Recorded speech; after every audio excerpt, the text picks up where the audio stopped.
So welcome to week 5. This week we examine what happens to individuals who are released from prison after they were wrongfully convicted. When the criminal justice system releases these men and women from prison, it terminates its relationship with them. This means that it provides no services, no place to live, no job training, no medical care, no money, no toothbrush, not even transportation from prison. The newly freed man or woman is given a used set of clothes and a used pair of shoes and sent off into the world. On average, a person who was wrongfully convicted serves over 13 years in prison, but many serve much longer than that. Often, during these years, family members and friends have moved on with their lives, and thus an exoneree may have no support or resources when they're released. The first night of freedom may not be a joyous occasion. The weeks and months following release from prison are extremely difficult. In addition to shelter, food, clothing, securing a driver's license, a social security card, and a job, exonerees need medical, dental, and mental health care. Prison conditions are hazardous to all inmates' health. The air quality is poor, the food has little nutritional value, there are rats, cockroaches, mold, and disease, and there is little to no medical care while in prison. Exonerees also suffer from post-traumatic stress. They have been the victim of violence by guards and other inmates and have witnessed other acts of violence, even death.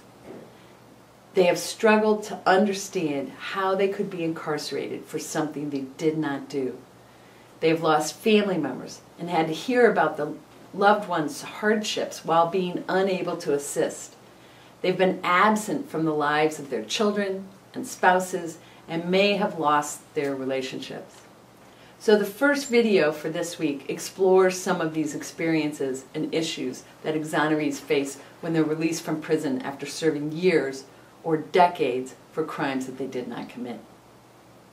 The second video discusses the issue of compensation for exonerees. It debunks the myth that all exonerees are well compensated for the trauma of their wrongful convictions and the years of their lives that were stolen from them.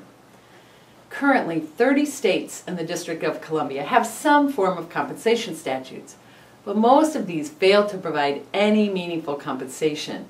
Many have caps on the amount of compensation regardless of the number of years spent incarcerated, and none provide any immediate assistance. 20 states have no compensation statutes. Further, in the states that do have compensation statutes, there are a number of restrictions on who may receive compensation.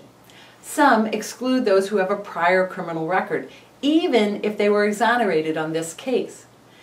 Others require an exoneree to first secure a certificate of innocence. Now this involves filing a petition, and additional court procedures, and the requirement that the exoneree prove that he or she is innocent. All states exclude individuals who enter into Alford pleas. Now an Alford plea is a legal fiction that allows a person to enter into a plea bargain where they plead guilty to a lesser crime than the one they were convicted of while maintaining their innocence in return for an immediate release from prison, although of course immediate can mean days or weeks. Of course, exonerees may also attempt to sue civilly the state or other individuals who were responsible for their wrongful conviction.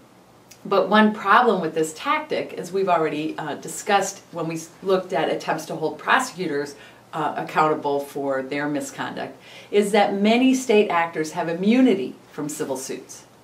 Another problem is that the exoneree needs to have significant resources to undertake a civil suit. Further, civil suits take a very long time, years, in some cases even a decade, to come to a conclusion. And then even when a civil suit is successful, it only provides assistance to that one exoneree. It leaves in place the system for other exonerees that fails to compensate them. And it creates a public perception that all exonerees are well compensated. The third video for this week discusses the resources that exonerees do have, including a new movement to establish innocence projects that focus on helping the exonerees once they're released from prison. Both advocates and exonerees themselves have begun to organize these projects. These discussions emphasize how difficult and how important it is for exonerees to be able to get a job. Many of the exonerees were very young when they were wrongfully convicted.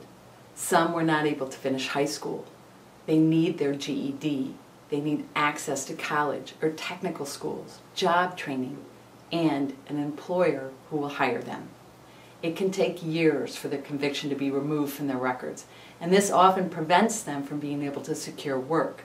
Further, in many states, job applications include a question about whether the applicant has ever been convicted of a crime, and there's no box that asks if they were exonerated. The fourth video explores one of the greatest sources of assistance for exonerees, the annual National Innocence Network Conference. And this conference offers workshops for lawyers and investigators engaged in innocence work, but it also offers a track for exonerees.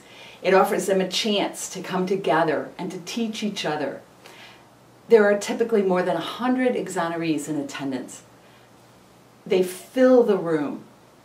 And then they have breakout sessions and workshops on public speaking so they can effectively tell their story, and workshops on writing for those who are interested in perhaps publishing their story or just expressing their grief or describing their journey towards healing. There are advocacy sessions where exonerees discuss ways to influence policy and secure media attention to help educate the public on issues of wrongful conviction. And there is an exoneree band. And you can watch some of the performances in the links provided in the resources. So please, now, explore the important issues of life after exoneration.